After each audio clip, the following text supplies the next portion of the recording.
Work experience. Ito ang madalas na hinahanap ng mga employer sa mga aplikante.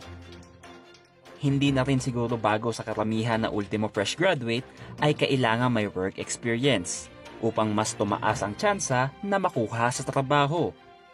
Kaya naman upang makatulong na mabigyan ng work experience kahit na estudyante pa lamang, muling bubuksan ngayong taon sa pangunguna ng Public Employment Service Office o PESO ang Special Program for the Employment of Students na mas kilala sa tawag na SPES Program. Layon ng programang ito na mabigyan ng working opportunity sa mga estudyante tuwing school break o bakasyon. It is a program to help those who are poor but deserving students. Mabigyan sila ng employment opportunity para yung makuha nila for that or yung sweldo nila na makuha sa employment, magagamit nila to continue their studies.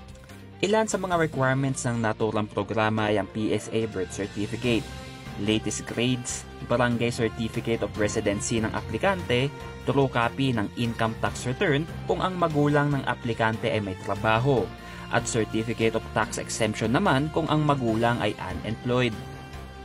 Bukod sa Baguio resident at may pasadong grades ang aplikante, kasama rin sa qualification na ang pamilya ng aplikante ay napapabilang sa low-income families.